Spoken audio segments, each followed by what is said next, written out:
Hey y'all, it's me Carla. I'm here at the McDonald's here in Dorset, and I came here to tell you that I just had my civil rights disrespected in there.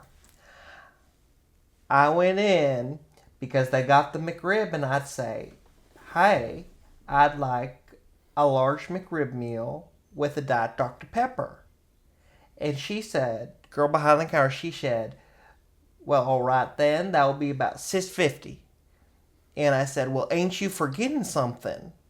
And she said, well, I know, ma'am. I don't think I am. And I said, yes, you is. You're supposed to offer me the extra McRib for $1. And she looked me up and down and she said, well, I don't think you need it. Excuse me, bitch. I throat punched her. I knocked her lights out. So, all of y'all, this is a public service announcement. If you come down here to the McDonald's down here on Dorset and you see a lady behind the counter by the name of Charlene, punch her on the throat or punch her on the cooter or something. Fuck you, McDonald's on Dorset. Not all the other ones. I like all the other rooms.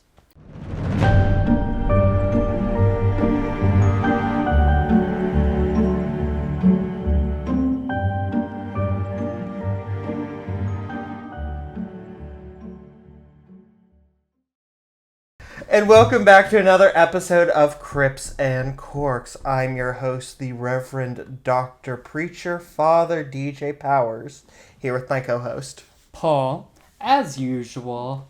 And we're here on this beautiful, bright, sunny day as we have our sunglasses on indoors, like true assholes. Yes. Well, I mean, there's no hiding it. I mean, this is the second part of Jonestown. Right, you all saw it coming, just like 9/11. And as we discussed on the last episode, Jim Jones took to wearing the sunglasses at all times because his drug use made his eyes so red that he tried to hide it, but he claimed that he was so in tune with God that if he took his glasses off, he would burn you with his heavenly rays. Hallelujah. And we have since got in touch with God as well, you know. So we have to wear our sunglasses so we don't vaporize you with our godly stares. If you mean God, Tito's and soda, yes, I have been in touch with God. Right. If by God you mean a Taco Bell or that Wendy's 444. Oh, amen. It's deep inside me. Oh, you feel it. I feel it moving in my gut. Sorry about that one. What are your blessings and curses for this week? So, for my blessing, I have been spending more times with friends and family, trying to focus more on personal things. So that's been good. I need to focus on the workout personal things, but we'll get there when we have more time. So, just enjoying the company of friends, family, and appreciating the little things in life. And for my curses, so summertime is upon us. And I have felt the first heat because if you've ever lived somewhere that doesn't have central air, like, yeah, you can put that air conditioner in the window, but it doesn't hit the same as central air. No. So I'm realizing that summer is upon us and I'm going to be feeling the heat. Yeah. And the air conditioner is also loud and it just like drowns out the TV and like music. Yeah, it's just so loud. So the curse is loud air conditioners and the heat for this week. I feel that. How about you? My blessing, my brother is in town. He came to visit us and he brought his adorable little dog, Cowboy. Mm-hmm. My curse is my brother came into town not to visit us. He came in for a wedding and he brought the dog so that he didn't have to pay for a dog sitter. And it was supposed to be me and my grandparents dog sitting the dog, and somehow that translated into only me dog sitting the dog. And they were very upset that I asked them to watch him for 2 hours while I could do this with you. Yeah, and I feel like we knew all along this was what was going to happen, that it would be your responsibility at the end of the day. Yeah, and he definitely... So the initial plan was he's a 5-pound teacup chihuahua. I was going to bring him because he's 5 pounds. We could sit him in his stroller right there and he'd be fine. Right. But my brother got mad because he decided that he needed a ride to Monroeville, which is a far off part of Pittsburgh this morning. Yeah. And I said, I wish you would have told me this earlier because, like, I have things to do today. Right. We're busy girls. And I said, my aunt and cousin were over there this morning. I said, can Aunt Michelle drive you? And he was like, I'll just fucking take an Uber. And then he came a little while later and he said, actually, and my brother, he likes to pretend to be batty, but he's not. He's really afraid of confrontation. So he wouldn't look me in the eye. And he was like, actually, I've decided that Cowboys had a very busy 2 days, so he's going to stay here with Nanny and Pap and nap while you're out. And fuck him for that. And well, not. Okay, let me calm down. He went back in the house, and I turned to my cousin and I said, did you notice how he's punishing me because I won't drive him? And she said, yeah, right. He's in a mood. You should have just been like, find someone else to watch your dog then. If I'm watching your dog, I'm in charge of it. Okay? So, I'm here for the podcast, and that's enough. Glad to be here.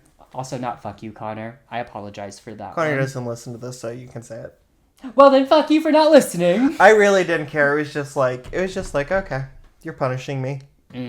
What can you do? Little brothers are a curse sometimes. Yes, they are. No, I actually just drove my little brother to the LA airport. I know. You dropped him off a couple hours after I picked mine up. Yeah, it's crazy. He's going to a good old music festival with his girlfriend. So hopefully they're having a good old time seeing whatever music people they're seeing. From now on, your brother and my brother have to coordinate their arrivals and departures so we can just carpool. Honestly, that because would be so funny. You and I both got so excited when it was like, what do you mean you're going to the airport tonight? Right. You and I were like ready. We were going to go to the bar. Oh my god. Sit in the airport bar and wait. Okay, I do love an airport bar. We stand getting drunk at the airport bar. I love the airport because it's a liminal space. Nothing matters there. Exactly. Money doesn't matter. Yes. How much you drink doesn't matter. What you eat doesn't matter. Exactly. And I've always said that. Yes. If it didn't take so long to order at that bar in the Chicago airport, we would have drank more. Oh, for sure. But for now, let's get into Pop Culture Corner. Yes, please. Because I'm sat for this Pop Culture Corner because the girls are fighting and it's so funny. Wait, are you talking about what I think you're talking about? Yes! Elon and Trump are fighting on Twitter. Oh, it is the most middle school Mean Girls Real Housewives knockoff Twitter battle. Like, it is a true 2012 Twitter battle. It's so funny to see them fight and go at each other's and I'm living for the TikTok memes of them like breakup songs and everything, and like they're two teenage girls who broke up. Have you seen the one, and it's the burn book from Mean Girls, and it's like, this is the fugliest skank-ass bitch you'll ever meet. And somebody put Donald Trump's mugshot there, and it has the caption, Elon Musk on Twitter right now. Right. Oh my gosh. Which, can I say something? I called this way back in November when Trump won. I said, it's not going to work out. I said, I give it max 6 months. Right, and here we are 6 months later. Not even 6 months. Right. 6 months would be June 20th. Yeah, I mean, I think we all saw it coming. They both have very big egos. Like narcissism. They got in one fight and then they blew it all up. And honestly, I'm living for it. I hope they take each other down and destroy each other. I mean, they're going to. I hope so. He already said that, like, he's like, Elon said, my next project is to impeach Trump and install J.D. Vance as president. Oh my gosh. Yeah, and I hope something comes to light with these Epstein Files things. Him, like, saying Trump's part of the Epstein Files. And that's why he won't release it? I'm sat for that. I need them to release these files now. Like, I need something to come of that. So. I think we kind of already know who's all in them. Oh, yeah, for sure. I think they need to release it and let us know who, like, the awful, awful people are in this world.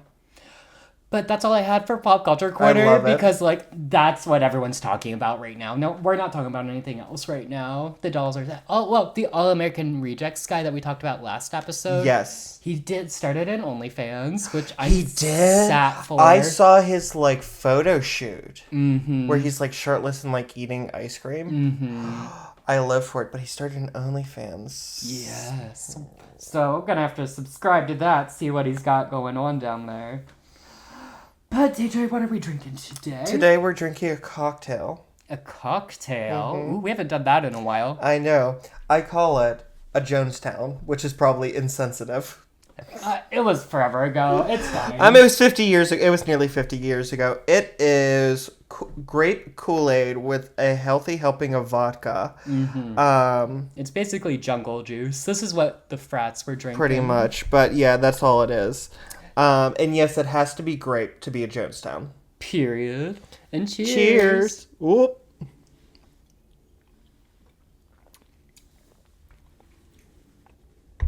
Ew. That's dangerous. You can't taste the vodka. Because you put a whole goddamn thing. You put one packet of Kool-Aid in each. It's too powerful. You have to half the Kool-Aid. Wait. I thought it was one Kool-Aid per cup. One packet of Kool-Aid makes a whole gallon. That's why when you did that, I knew, but I didn't say anything. One of those packets makes a huge thing of Kool-Aid. You should have told me. I didn't know that. I don't drink Kool-Aid. We could have dumped the powder out. So this whole thing has... And that's why it tastes sour as shit.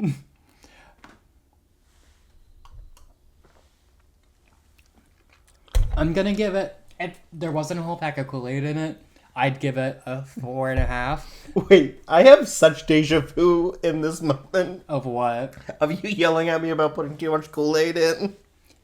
I've never done that before. I know, but I just have so too much... Yeah, PTSD. No, I'm just having deja vu. Like, I feel like we've had this conversation before. Oh, just deja vu in general. Okay. Yeah. Yeah, no. I mean, for now, it's 2 grapes because I do like sour things, but it's pretty sour.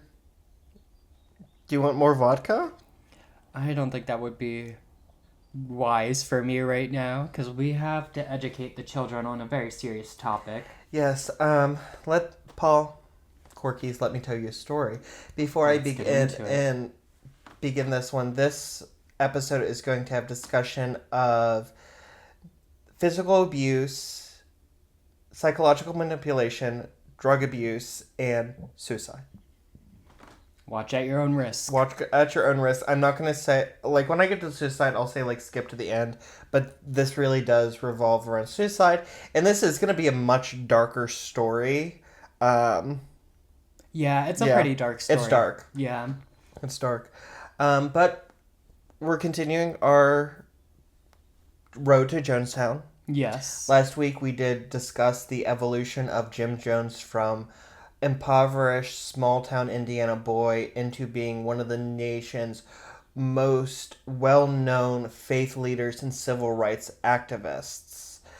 He did this through manipulation. He had a tendency of going and stealing gimmicks from other mass appeal preachers of the time. Yes. He made friends with political leaders. Mm-hmm. And he really was confused between whether he was a Christian or a socialist, because when it came down to it, his true God was power and control. Right, and I do feel like the socialism did outweigh the Christianity. Oh, for sure. Because towards the end, which I'm sure you'll get into, like, he definitely focused a lot more on the socialism rather than the... Oh, yeah, we're going to discuss in this. But we ended it with him and his followers leaving the headquarters in San Francisco to move to their utopian promised land agricultural compound in Guyana in South America. And that is where we're going to pick up today. And just real quick before we start, we know it was Flavor Aid and not Kool-Aid, okay? Oh, I was going to get into that later. Oh, sorry. It's okay. I just didn't want the trolls to be commenting. We know, and we are aware. So, in March of 1977, Jim Jones arrived with 600 of his followers to the Promised Land settlement near Port Kaituma, Guyana, which was about 150 miles west of Guyana's capital in Georgetown. Okay. And remember, they picked Guyana because it was a majority African community. It was a socialist country, and they had really lenient immigration laws. Right. So it's just easy to get there. Yes. Now, upon arrival, Jones renamed the settlement from the Promised Land, which had strong African-American connotations, going back to spirituals. Mm-hmm. That's why he called it the Promised Land. He quickly renamed it Jonestown after himself. Right, that's not narcissistic or anything. Not at all narcissistic. Now, the settlement had been under construction for the past 4 years and was prepared to accommodate 200 people, a third of those Jones brought down with him. That's not going to end well. Over the next few months, a further 400 followers arrived at the settlement, bringing the total occupants up to 1,000, 5 times the capacity was prepared for. See, that's crazy. Like, how did they not know more? Like, they had to have known more people were coming. They probably just didn't care. Compounding the severe overcrowding was the fact that the settlement was carved directly out of dense jungle in an area with low soil fertility, and with the nearest source of water being several miles away. In other words, Jones was an idiot and literally picked the worst location to build an agricultural utopian paradise. Right, and living there was hell. Like you said, walking all that way for water in the dense forest to clear more land for more people. They were literally, so before they got there, he sent like 50, like it fluctuated between like 250 people like at different times. Mm-hmm. He literally had people, like, they were just like getting napalm and trying to burn the jungle to clear it. Right. Because there was like, I mean, this is tropical rainforest. This is the jungle. There are monkeys and jungle cats in there. Right. And these aren't people that are trained to be No, these are people from fucking Indiana. Right. It's people like you and I. They've probably never seen the rainforest in their life, and you got little Beth Ann Sue out there trying to fucking cut down trees. Little Beth Ann Sue has probably seen, she's from Indiana, she's probably seen 5 trees in her life before getting to Guyana. Right. And now she is surrounded. And all of a sudden, she's got to walk 2 miles for water, however far it was. And remember, this is supposed to be a self-sustaining community. The soil was not compatible with growing anything other than forest. It is kind of funny they chose that as the promised land, but the land isn't fertile to grow shit. Well, I did read in one point that, like, the Guyanese government kind of, like, showed it to them and, like, kind of upsold it because they just wanted... Oh, they were trying to get rid of it. They were trying to get rid of it, and they wanted somebody to clear it that was not them because they knew that it was going to cost way more to clear it than to develop it. They got played by the Guyanese government. Now, Jones had lured his followers there with the promise of a utopian paradise, but they were instead met with a Soviet or North Korean-style gulag. Oh, no. Jones immediately confiscated all of their passports, money, and valuables, making escape impossible. To further compound stopping escape, he would brag about his connections to the Guyanese government, which would lead to arrest of anyone trying to escape. He also began to talk about himself as if he were God, and insisted that his followers call him father or simply dad, and people would just walk around and be like, "Hey, dad!" Well, at that point, if you're that deep in, why not just call him dad, you know? Also, the closest, there was a railroad, but it was like 4 miles through dense jungle. Mm-hmm. And if you got lost, you were just lost. You were gone. Right. And even if you could make it to the railroad and follow it the 7 miles to the nearest city, Port Kaituma, you have no passport. What are you going to do? Right, you're stuck there, girl. Like, I guess you could try and find an American embassy, but even then... That's 150 miles away in Georgetown. Right. What are you going to do? Walk there? You have no money to... You're stuck. You're literally stuck. Yeah. To get there, you would have to fly into Georgetown. Mm-hmm. You would stay in the Georgetown headquarters of the People's Temple. Mm-hmm. Then they would take you by boat. It was a 36-hour boat trip from Georgetown to Port Kaituma. You literally had to sail through the Caribbean to get there. And then you would have to take a multiple-hour ride in a dump truck. Because they didn't have any other kind of trucks there. They didn't have buses. And a bus couldn't even get through the jungle. You had to, like, drive in this open-bed bus. And you know what? That journey, it's such a long journey. You have a lot of time to really think and process what you're actually doing on that journey. You'd think at some point on the journey, you'd be like, this fucking sucks. What am I doing? And turn around. Like, but no, they just kept going through all this awful shit to get to an even awfuler place. Oh, and when you would get there, the leaders would confiscate all of your belongings, take your passport, your money, your valuables, And everything but 4 t-shirts, 4 pairs of underwear, and 4 pairs of socks. Damn, and you better not shit in one of those pairs of underwears. And then Jim Jones got to pick whatever he wanted out of your stuff for his own use.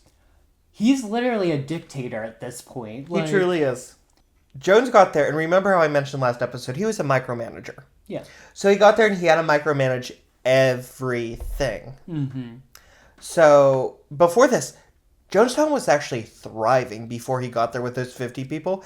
It was thriving. They were clearing out. They were building cabins and, like, latrines and, like, getting it set up. And then he got there and he was like, nope, we got to do this and this and this and this and this. Mm-hmm.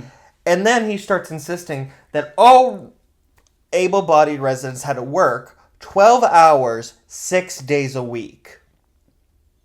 That's crazy. And he gets to define what well-bodied is. Well, That's the thing, too. And I think I mentioned this a little later, but I'll bring it up now. You can split Jonestown's demographics into 3 categories. The largest 2 being the elderly and not able-bodied and children. Right. Small children. Mm-hmm. The smallest were able-bodied adults. So you literally have the smallest demographic working 12 hours a day, 6 days a week.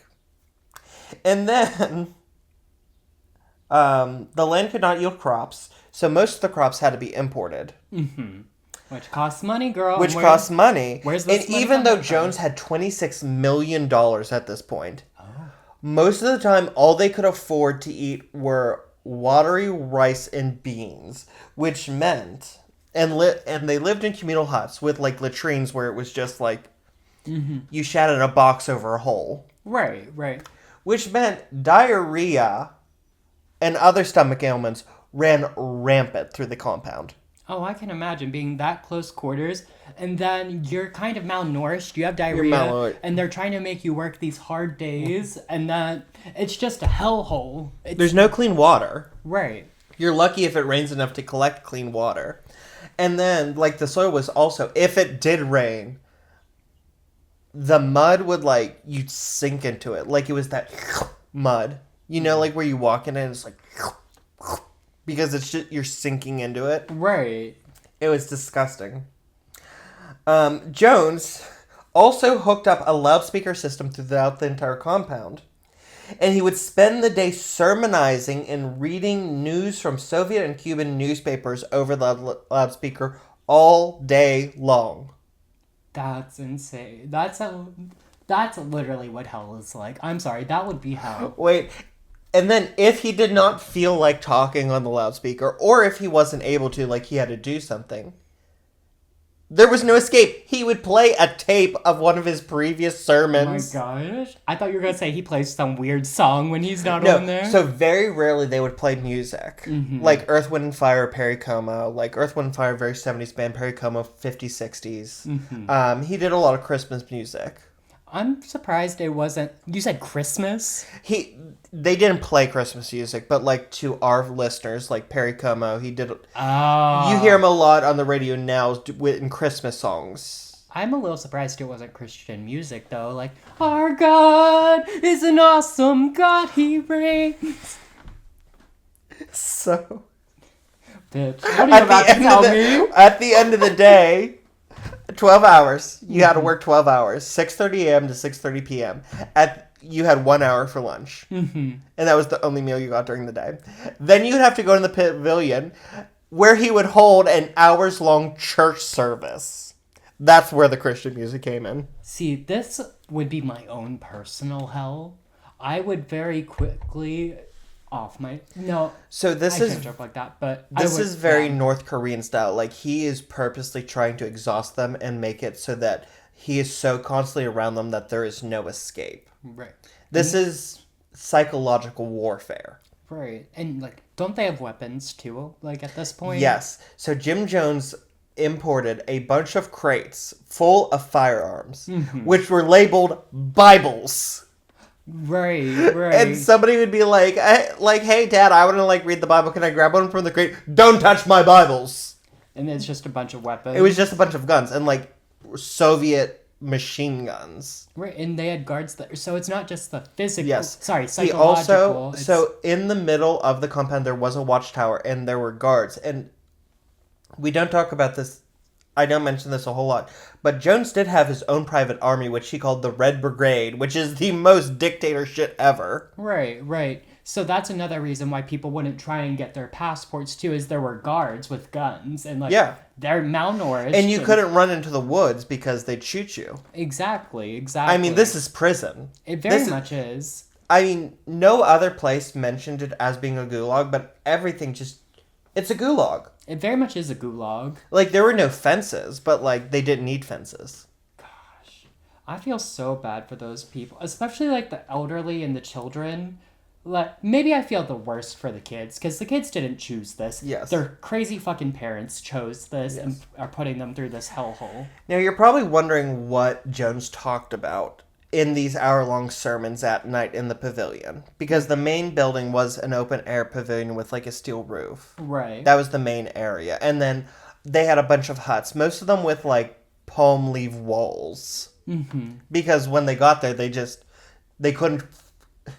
These are people from Indiana. These are people from San Francisco. They don't know how to build log cabins. Mm-hmm. This is in the 70s. This is nearly to the 80s. People don't know how to build log cabins.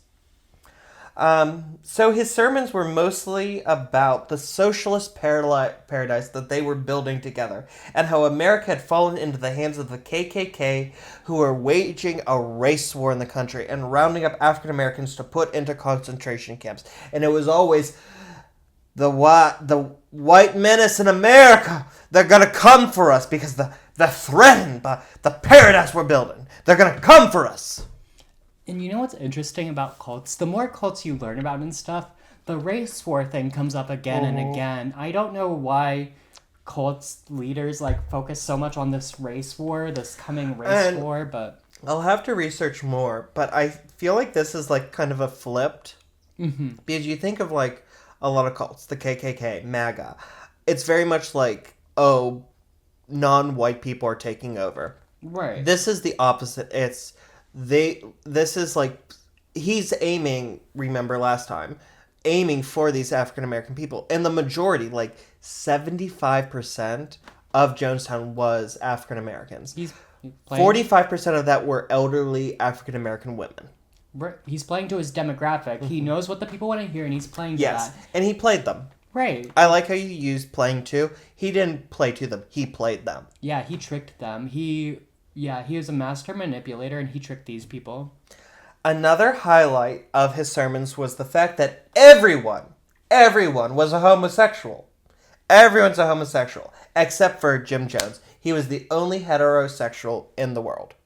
Okay, as he's getting caught jerking off and cruising in the bathroom. Well, this is strongly contradicted by the fact that he took just as many male lovers out of his followers as female followers. Mm-hmm. There was actually one instance there was a fairly new follower, and she was there, and a woman said, "Have you, slept with Dad yet?"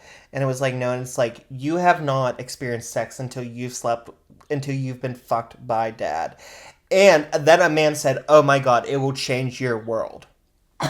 And remember, apparently he did have a monster schlong. Oh my God, yeah. No, that's...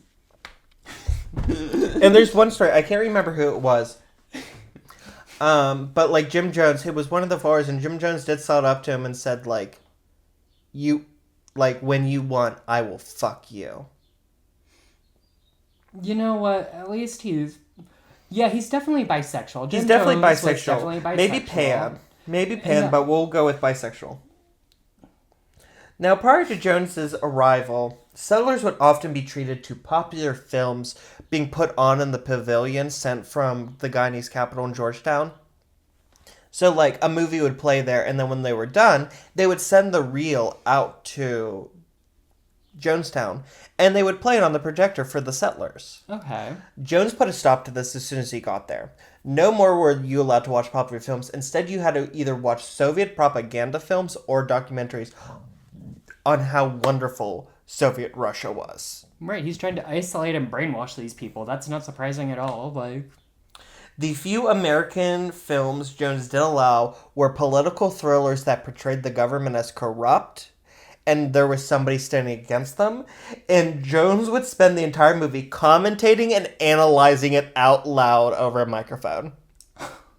It's like that friend that doesn't shut the fuck up during a movie. Yes. That would be annoying as shit. Now, there are, like, some people who I don't mind talking during a movie if they're funny and stuff, but we all know that one annoying person. Am I that one person, or am I the funny person in the movie? I think we're both the funny people. Okay. We're, like, the people you want to watch a movie with. Because I do, like, I would never in a movie theater, but, like, when we're sitting on your couch, like, watching a movie, sometimes you just gotta say something. Oh, yeah, the commentary's open. If we're on my couch, trust and believe, I've got something to say, and it's gonna be said. Even sometimes in a movie theater, I will, like, lean over and whisper something funny. Right. It's not through the whole movie, but, like, sometimes there's just something that's happened. I'm thinking of the Saltburn, when we saw Saltburn in the theater, and your just reaction, and I had to calm you down a little bit. Yeah, at one point something happened, and I did gasp, and it was closer to a scream. Yeah, that movie was crazy. Definitely recommend it. Saltburn was a very good movie, in my opinion. Now, nobody was able to verify what was happening outside of Jonestown, because he was only reading Soviet newspapers. He was only reading Cuban newspapers. If he had put the radio on, it would be Soviet radio, or Radio Cubana. And if he would ever read an American newspaper, he would do it in a way where he would, like, kind of fake it. Mm-hmm. Where he would, like, commentate throughout, like, being like, this is a lie and this is a lie, and then Peerless and the those racists, though. Right. You're getting everything through his perspective, yes, and how he wants you to view things. And if anyone wanted to watch TV or listen to the radio, they could only do it with a member of Jones's inner circle in the room to analyze it for them. Mm-hmm. And this was called translation. Oh, so even if they got an American radio station, it would be like, oh, well, obviously, like, it's falling apart. Right, when it's not, and they're just brainwashing you. Yeah, it's like, today, President Jimmy Carter signed an executive order proclaiming Thursday to be Thanksgiving. Well, obviously, like, they're just doing this because the KKK put him up to it, and actually he's going to subjugate it, and he's going to cook black people for dinner. Right. It's just, it's just so crazy that how it got to this, and, like, how they're just, like, in this literal, like, echo chamber of these crazy thoughts, and they can't get out, and it's just... And what's worse is, Jones is amping up his rampant drug abuse. Mm-hmm. He is taking, and I mentioned this later, but he's taking Valium, he's taking barbiturates, he's taking Quaaludes, he's taking methamphetamines. Right. All at the same time. And so it's only intensifying the paranoia. Mm-hmm. And, like, he's also going through, like, a physical stuff where he's, like, preaching, but his tongue's really thick, so he kind of sounds like this. But then sometimes he just wouldn't finish. Yeah, at this point, I feel like he's not even, like, a person. He's not like a person. Yeah. He's, like, not even there mentally. He's, like, his brain's just fucking fried. Yes. I wasn't meaning to interrupt you. I was just doing what he would have done. Right. No, I got you. And also there was... So throughout his career, he started to take on this affectation of speech where he tried to mimic black ministers, specifically black elderly female ministers, because that was his main... Like I said, 45% of the population of Jonestown was elderly African-American women. Right. And so he's doing this affectation, and then he's talking with his tongue really thick, and he's slurring a lot. So you can imagine listening to this all day long, and then you gotta go to church for 3 hours. Hey, there's some people who are only listening audibly, so we gotta get back to our regular accents. So... Yeah. I hope you all understood what he was saying. I hope so. I hope you spoke Jim Jones in that moment. Jim Jones all cracked out in Jonestown. It would be great in the video if you're able to put subtitles and just have not at all the words that I'm saying. And any mail that came in was confiscated and examined and thrown away if it did not conform to Jones's narrative.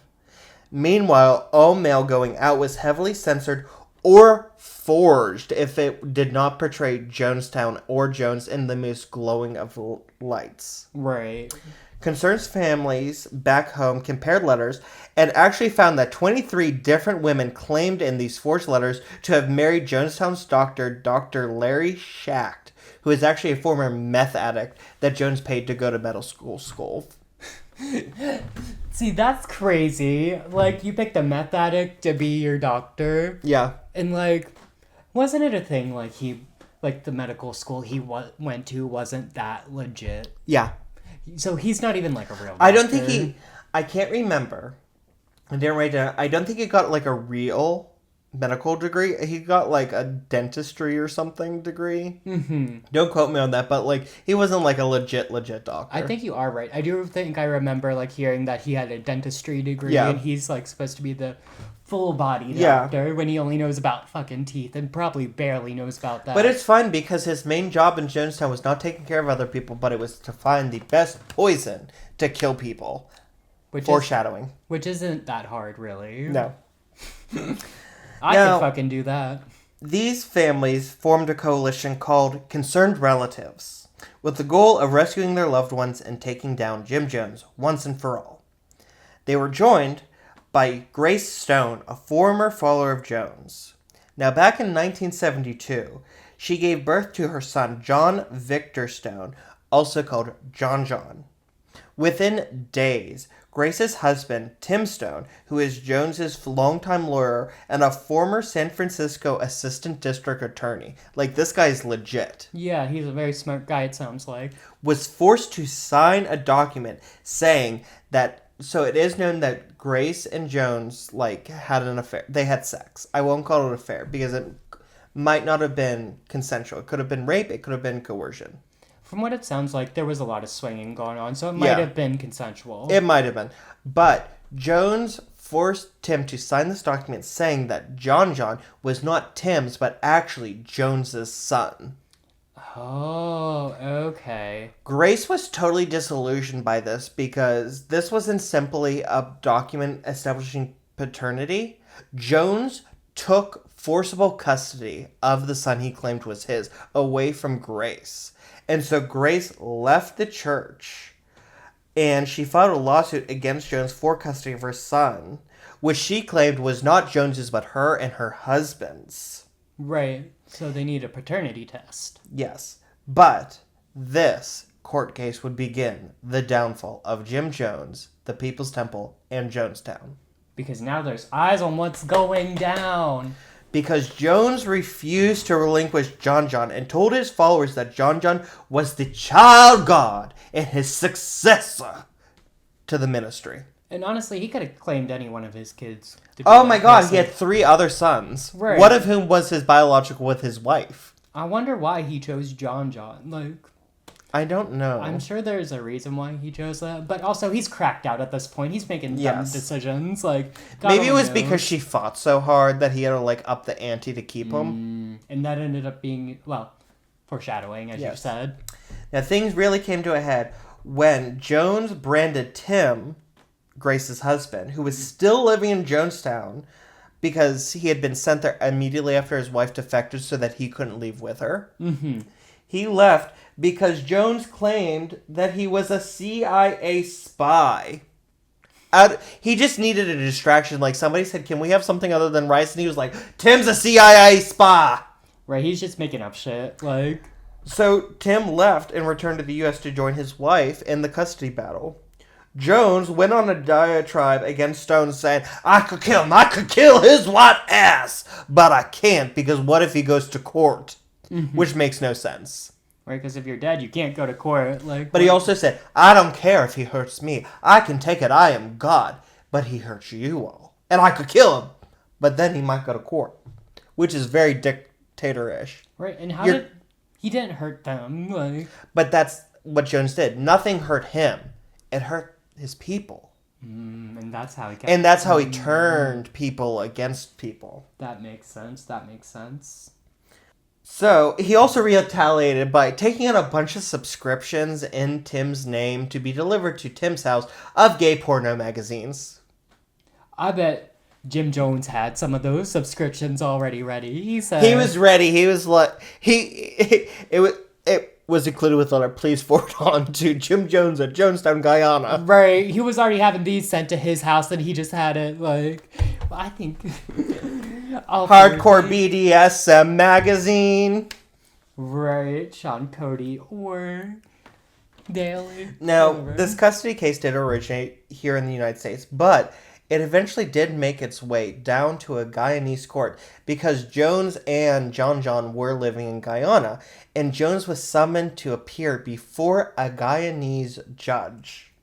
Jones freaked the fuck out and tried to contact the country's deputy prime minister to try and get this swept away, only to find out that the deputy prime minister was on an official visit to the United States. Jones became paranoid that the deputy prime minister was only there to find dirt on him to take him down, because everything's about Jim Jones. Right.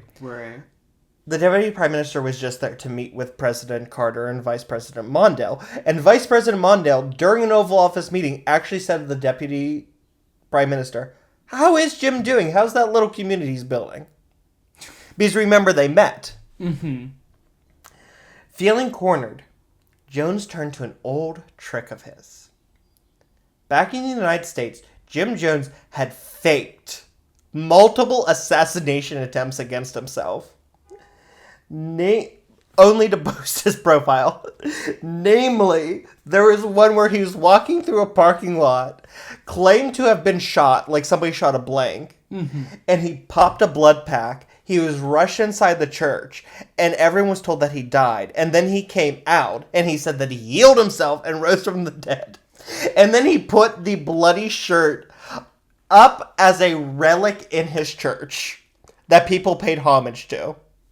This is so I do not doubt that he is LGBT because this is something This is something I would do. Right, this is so dramatic. This is something only a gay person would do. This is like... So I used to work at Ross Park Mall, and there was an active shooter situation there. Mm-hmm. And my roommate at the time, Mike... You all know Mike. Yeah, I'm sure you all know Mike. He was on an episode. Oh, duh. Yeah, you guys do know Mike. Duh, yeah. But anyways, I marked him safe on Facebook, and he texted me, "What does that mean?" And I went, "Don't worry, I ducked." And he said, "What ducked from what?" I said, "Oh, there is an active shooter. Don't worry, I didn't get hit." One thing about one of the assassination attempts that I think is so funny is that on one of them, he had his son go into the woods and That's this one. Oh, that's that one you just said is he had No, I'm just about to say it. Oh, okay. So, Jones sent his son, Jim Jr., into the woods with one of the many guns he had. As Jones was walking towards the pavilion, his son shot at him, and Jones dramatically claimed the Guyanese army was there to raid the compound and hastily armed his followers with guns and machetes and forced them to march the perimeter of the compound non-stop for days. Now, that is awful, but it's also on Jim Jones' part, it's kind of smart because it's giving them a very real threat and bringing the threat to their forefront and home so the people are even more scared and even more within his thought because they think people are after us now. Yes. We have to listen to Jim and be safe. And I'm sure he was throughout the time he was sending people out in the woods to shoot into the air. Oh, his inner circle, yeah. And having people shoot randomly in the woods just to make it seem more legit. Exactly. Think war games, but nobody realized it's a game. Right. And nobody's firing blanks. Well, not nobody. I know DJ over here, he's fired a few blanks in his time. Probably. I'm not gonna lie. How fertile do you think you are? Do you think you're fertile? Do you think I don't know. Do you come from a fertile people, DJ? Do you think you're firing blanks? Or do you think you're fertile? Well, my one grandfather was one of four, and his father, well, my grandmother was like the youngest of 9. So you do. And my other grandmother, her mother was one of 10. So you're coming from a fertile people. I come from a very fertile I know. people. Well, all on the maternal sides.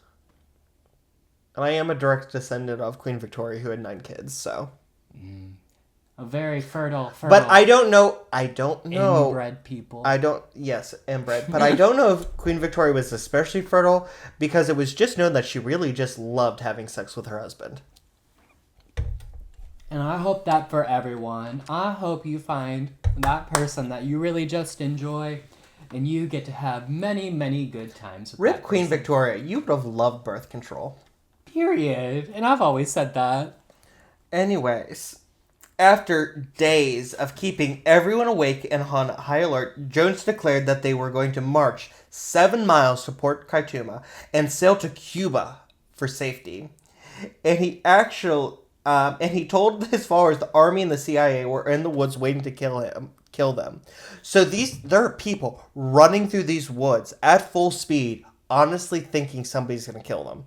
And I'm sure, like, randomly people are just shooting, not trying to spur them on, but just, I saw something, and they shoot, and other people are like, oh my god, they're shooting at me. Right. I imagine there's animals there, and you see a little rustle, and you think... I'm surprised more people didn't get killed during this. Right. But they actually made it all the way to the port and actually started boarding a ship to sail to Cuba. And it only stopped because an elderly woman fell and broke her hip, at which point Jones ordered everyone to march the 7 miles back to Jonestown.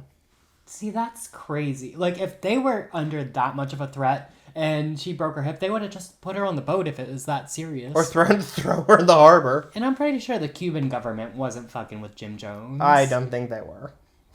Now, they got back, and he called Marceline, his wife, who was back in the U.S., working to sell temporal property for money, and told him that everyone down there was prepared to die.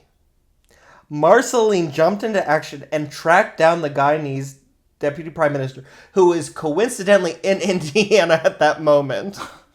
That's crazy, actually. And convinced him to get on the ham radio to call Jones and say that the Guyanese army were not going to attack him at all. There were no plans to attack him, and they would make the court case go away. Jim Jones, at this point, walked out in the pavilion and said, "We have won a great victory." Who does that sound like? I don't fucking know. Donald Trump. Oh. He creates a problem. Somebody else solves it and just, like, makes it go away. Like, nothing happens, and he goes, "We won." Right. And a problem that's not even a problem. It was never a problem to begin with. Now, this lasted for 6 days, and he claimed it was a siege by the army, so it quickly became immortalized as the 6-day siege. And it gave him his most useful tool yet to manipulate his followers. He began holding random drills stating the compound was being raided. Now, he struggled to come up with a name, and he finally settled on the perfect term of White Knight, which had the racial connotation of the people who were coming to attack them. Mm-hmm. Now, these were totally random. Nobody knew whether they were real or not. And there were several times where actually everyone decided, they came to a vote that they were going to all commit mass suicide together. Mm-hmm. This is very much like what he did to Marceline very early on in their marriage. Remember when he would just say, "Oh yeah, your grandma died," and wait till like she broke down and then say, "I'm glad you let me comfort you. Your grandmother's still alive." It's that same manipulation tactic, but on a larger scale. And there were a number of times where he told everyone that the CIA was coming. They had to drink this fruit punch that was laced with poison, and everyone would be dead in 45 minutes. And when 45 minutes was up, he said, "This was the test you all passed. Go back to bed." That just gaslighting and just like, you don't know if you're actually going to die or not. Like, you don't know when the real time is like upon you. Like, That would be such a scary time. I can't even imagine. I can't even imagine living through that. That's awful. Now, the situation at Jonestown was rapidly deteriorating. Jones was using the white nights and the long workdays to keep his followers tired and more easily to manipulate and to prevent dissidents from rising up against him or from leaving.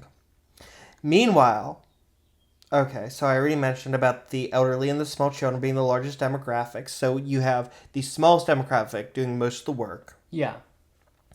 Meanwhile, Jones began to suffer a health collapse and grew increasingly paranoid and gave conflicting orders while attempting to micromanage the community. So he's like, we got a farm here. No, you got to build huts there. Put huts in the field, grow the corn over there. Mm-hmm. Actually, no. We're gonna go to Cuba. Oh my gosh. I mean, they're being led by a drug user. Yes. Like, he actually claimed to his followers that he had lung cancer simply to elicit sympathy. Interesting. Eventually, Marceline had to take over the day-to-day management of the compound, and immediately she began to institute changes to try and make things run better, such as lowering the workday from 12 hours 6 days a week to 8 hours 5 days a week, and also, like, opening a clinic and, like, trying to clean things up. So, like, Marceline really should have taken over. Right. Meanwhile, back in the States, the concerned relatives groups were making headway in their takedown of Jones. They met with 9 congressmen to outline their suspicions and concerns, one of whom was Leo Ryan from California's 11th District.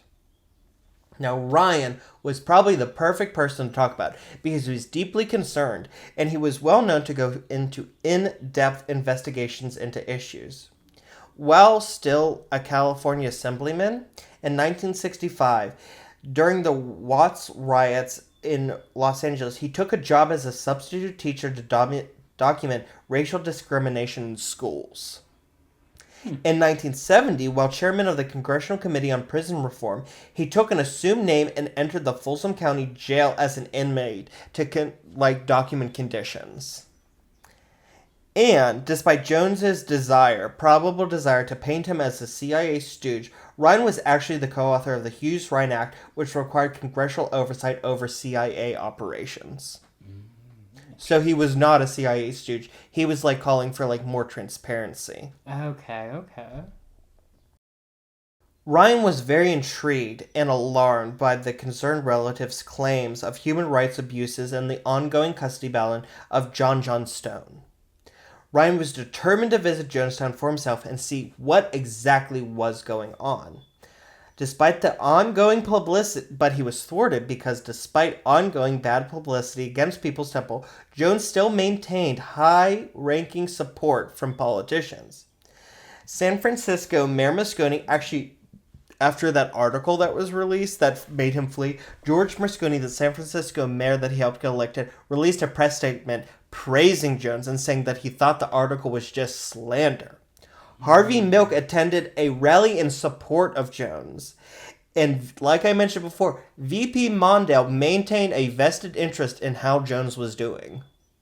See, this is all so crazy. I can't imagine being one of those family members and, knowing all the abuse and the vice president of the United States and the first lady are like, Jim Jones is a good man. Right, but they don't know what is fully going on, but you know as a family member what's going on.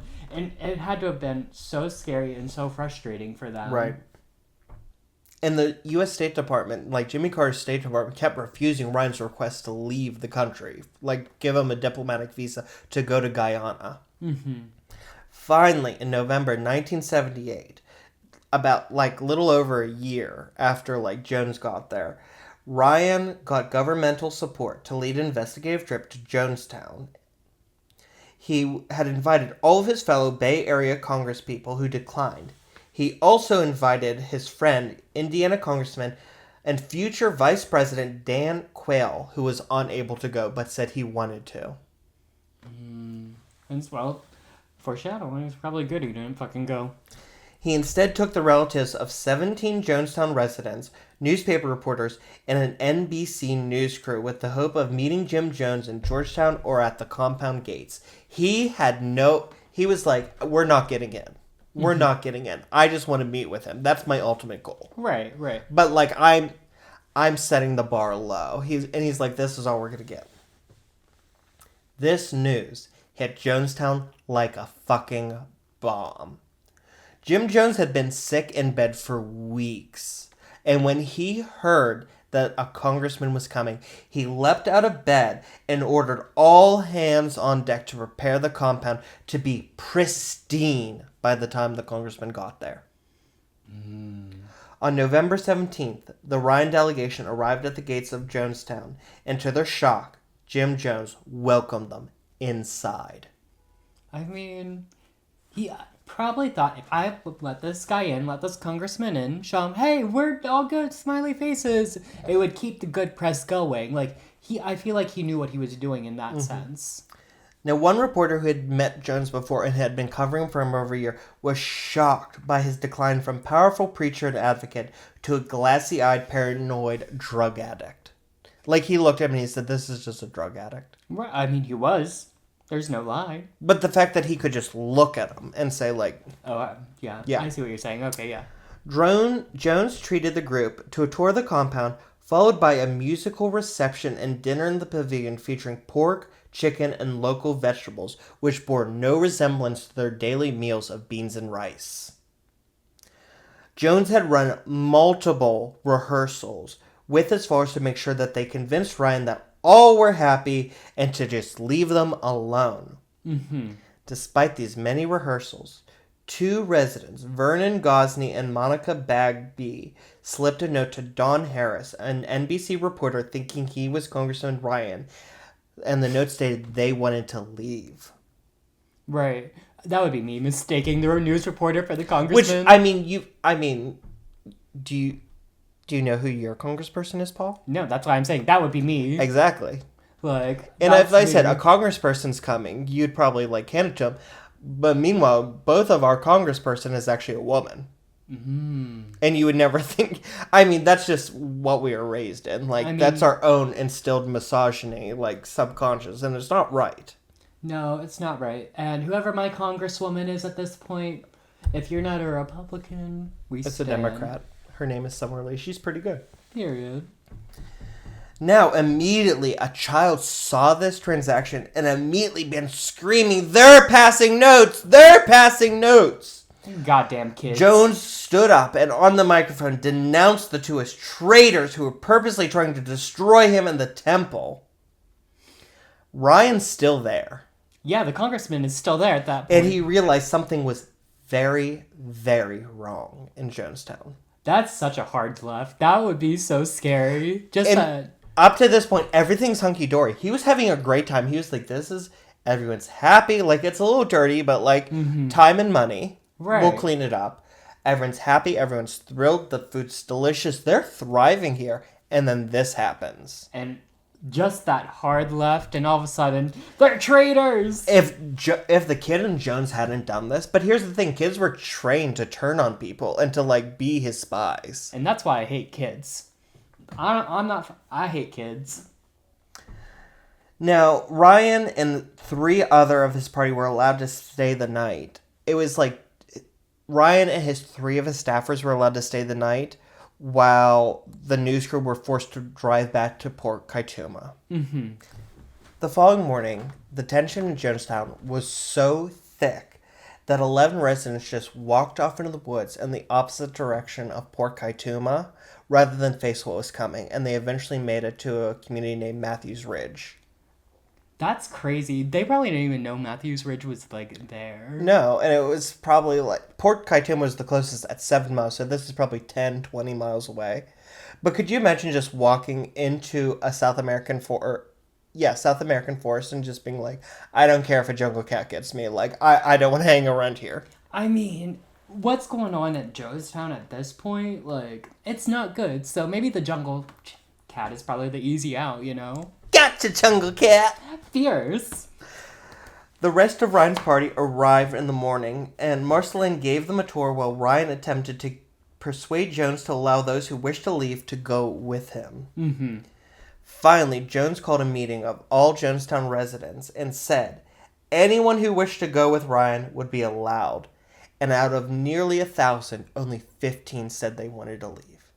See, that's that's brainwashing. Like, they're living in the worst conditions and only 15. But this is a victory. 1,000 people. That's like 1%. How is that a victory? Oh, it's a victory for Jim Jones. That's a victory. No, that's not even 1%. That is 0.1% of his community wants to leave. It's a victory for Jim Jones, but not for those people. You would think. But Jones, it was over. He had lost control. He would rather everyone die than to lose one follower. And that's how crazy he was. Like, and he immediately began to plan to end it all. It did not help that at this moment a sudden tropical storm blew in. Oh. Which is so aesthetic.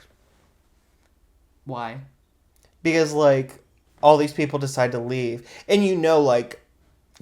Oh, I see what you're saying. It's giving, like, the end times. Yes, like, and, like, Jim Jones coming. is like, we all have to die, we all have to die. And the rest of the people are like, traitor, traitor! And the storms are brewing. And the storm's going, and, like, everyone's like, we gotta get out of here. Oh, gosh. It is agreed that the defectors would leave with Ryan as soon as the storm lit up.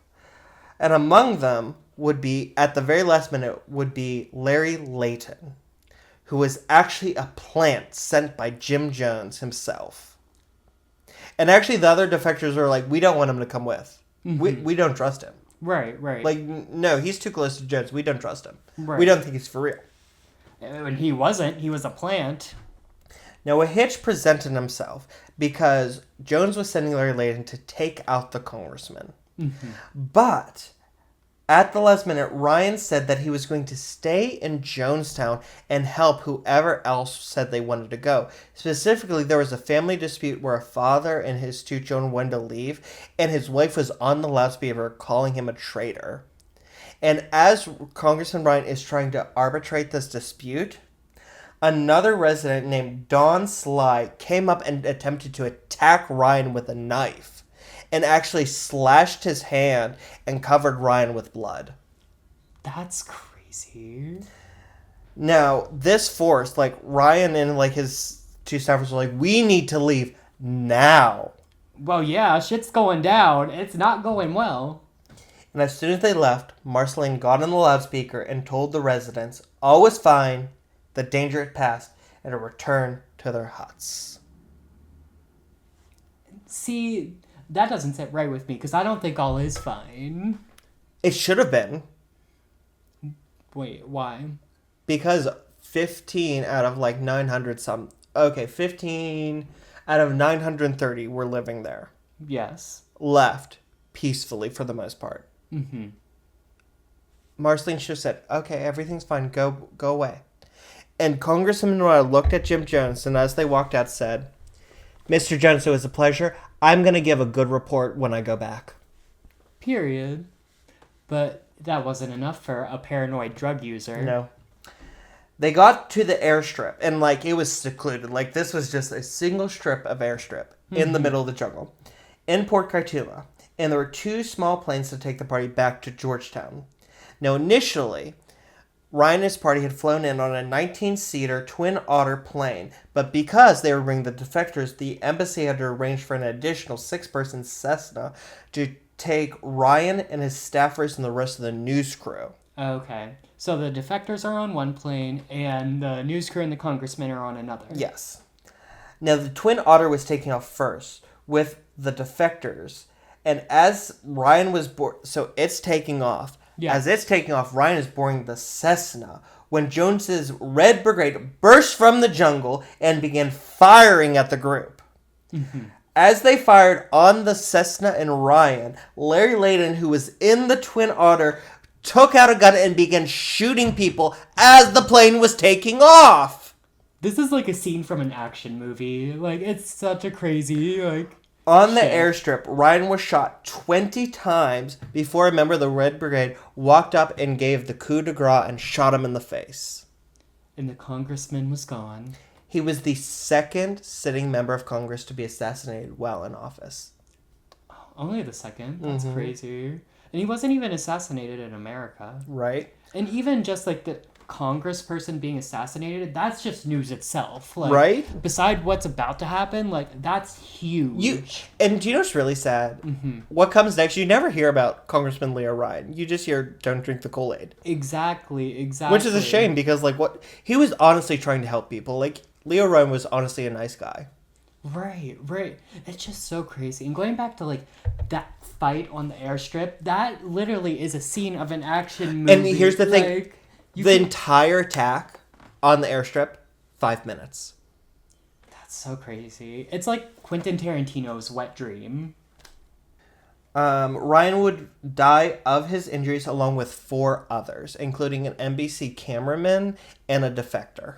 And one of his staffers. Right, because the defector plane made it, right? Yes, but there was, like, a couple stragglers. Mm-hmm. On the Twin Otter, the defectors on there managed to subdue Layden and flew onto Georgetown and left everyone behind. Because they couldn't turn around. They were like, what if they come to shoot us? They're going to die if they turn around, like...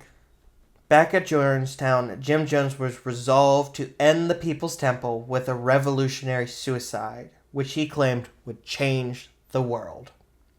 He called his followers to the pavilion and informed them that Ryan's visit signaled the end and that they were all going to die together.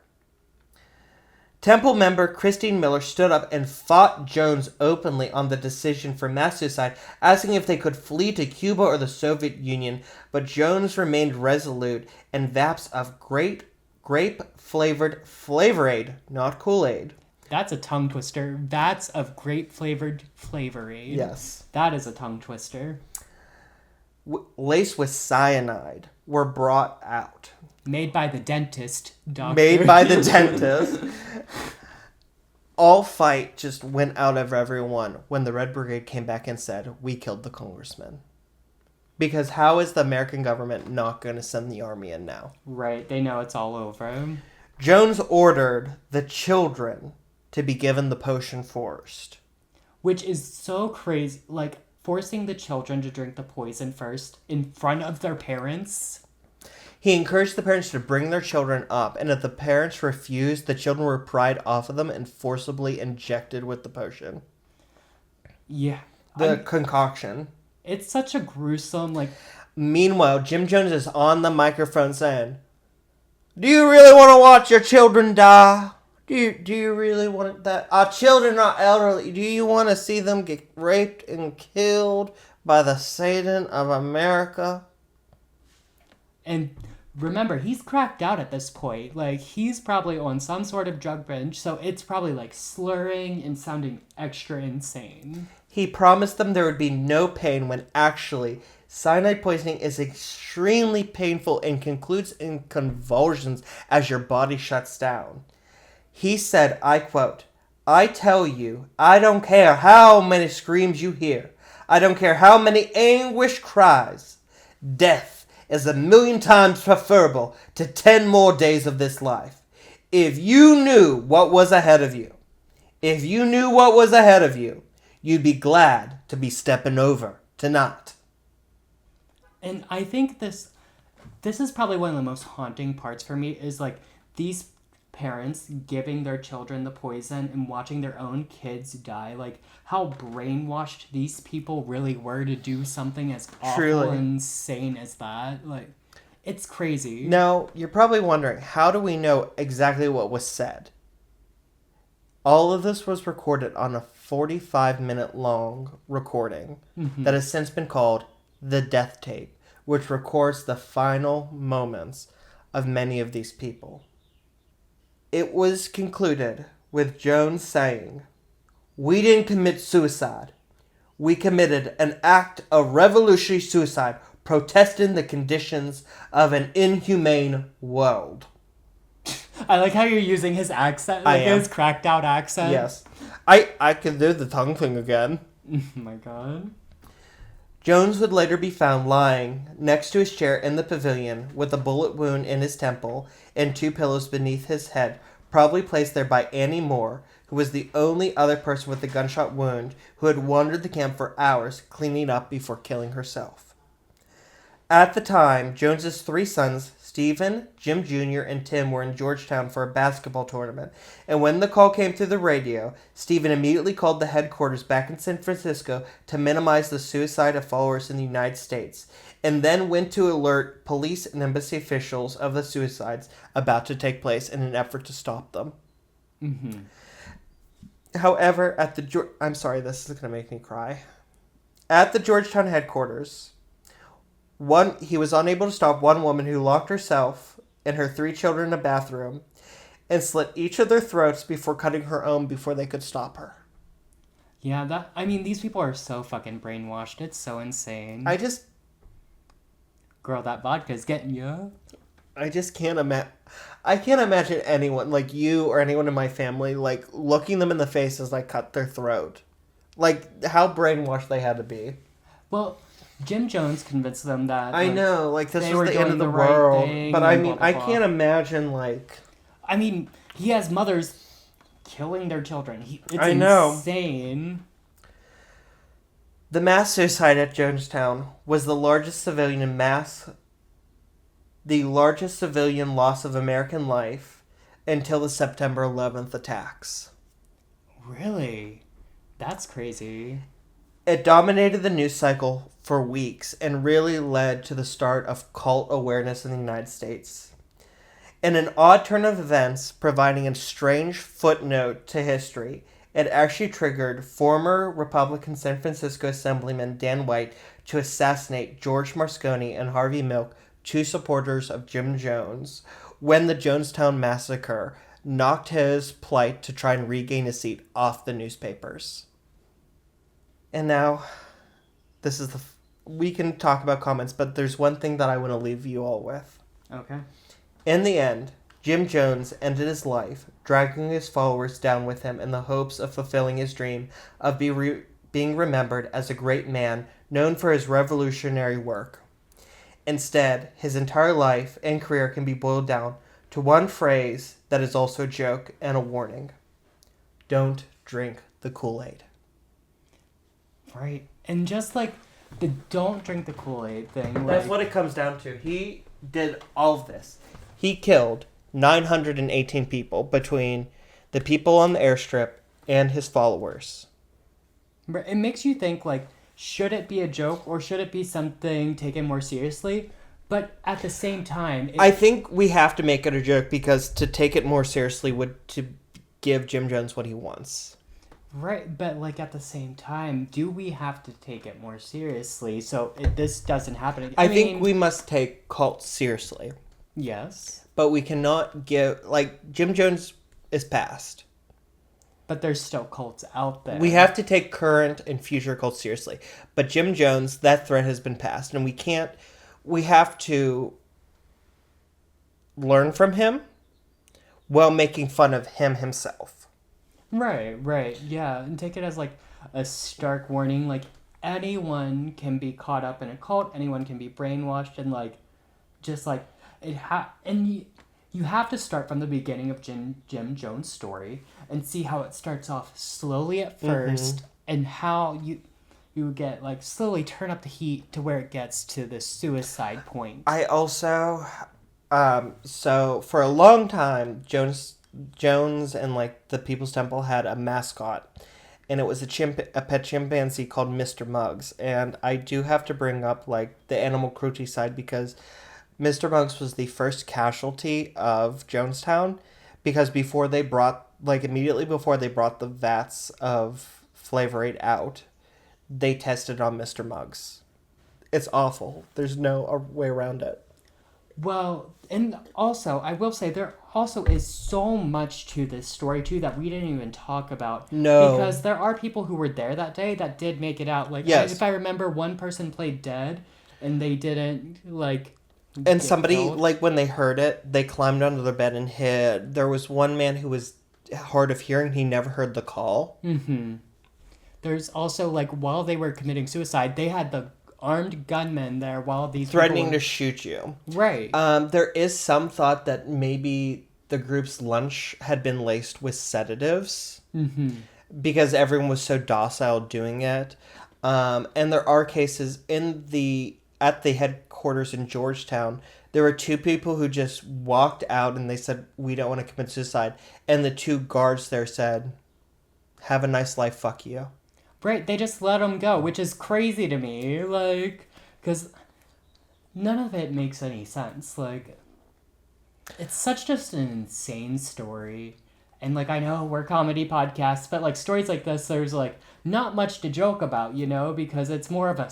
This story is very much a stark warning to everyone. Like, this can happen to you, and a warning of... It can happen at any time. I mean, even... Never think that you're too smart to fall for a cult, because, like, I joined a church that was very, very culty, and I fell for it, and I only got out after somebody, like, gave me the Pray the Gay Away speech, Mm-hmm. and it was, like, suddenly my eyes were wide open. It was like, what the fuck am I doing here? Right, it's so easy to get caught up in this message of love, but then they sneak in this other shit. And you just go along with it. Right, and you just have to watch out for the warning signs. If they tell you, like, oh, I'm God, they're not God. No, or if they tell they're you the never end God. of the... If they tell you the end of the world is It's coming, never right around the corner. Right, the end of the world's not coming. Like, if they try and separate you from your friends and family, red flag, get the fuck out of there. Just watch out for these warning signs and don't separate yourself from your support system. Because those are the people who are going to ground you. And if all of your friends and your family are telling you some shit's crazy, it's probably fucking crazy. And also, if there's any organization that says you have to leave behind everything you've known, your family, your friends, because they just don't get the fuck out. Right, because I promise you, they probably, most likely do get it. And I guess that's the moral of this whole story. Yes. It's such an interesting story, and not one many people know. Like we said multiple times, people only know the drink the Kool-Aid thing. But these 2 parts have been the story of why that joke isn't a joke. Yeah, and why it's more of a stark warning. It is very much a warning. Right. You know I fucked this up, but you taste how it's kind of bitter? Yeah. That works because of the cyanide. Oh, the cyanide does taste bitter. That's true. Yeah. I forgot about so that. So I meant to grab my grandmother's, she has almond extract. Yeah. And cyanide tastes like bitter almonds. So I was going to, like, do that in there, but then I forgot it. And honestly, Grapes and almonds don't have to go together. True. And honestly, y'all lucky I didn't dress up as the Kool-Aid man, because I thought about it. I really looked up on Amazon the Kool-Aid man outfits, but they were like I know. expensive. I was gonna get like the preacher shirt, but then I decided not to. Right. But also this week, Pittsburgh got a new bishop, and he looks surprisingly like my grandfather. And if I got that shirt, my grandfather was gonna wear it, and he was gonna pretend to be the bishop. It'd be like that. Anything else, Paul? No, this was a really interesting story. Great series. I hope you all enjoyed it. Great research, DJ. Thank you so much for bringing this story. Like, I'm so excited for our next 2-party or our next deep dive into whatever our next deep dive is going to be. I'm super excited. Yeah. And this was... You're up next. It's a really great story. Yep. Thank you. Please connect with us. Please let us know your thoughts. You can text us if you're listening to this audibly, or you can DM us on any of our social medias, which can be found below. If you've had any experiences with Jonestown, other cults, or anything supernatural or paranormal, please email us at our email below. Paul, where can they find you? You can find me at my personal Instagram and TikTok at Paulember, Paulember. And as usual, it's not delivery, it's DiGiorno. And if you'd like to follow me, you can do so on TikTok and on Instagram at TheRealDeechPowers. And until next time, please beware of cults out there and keep your crips tight. And your corks loose. Bye.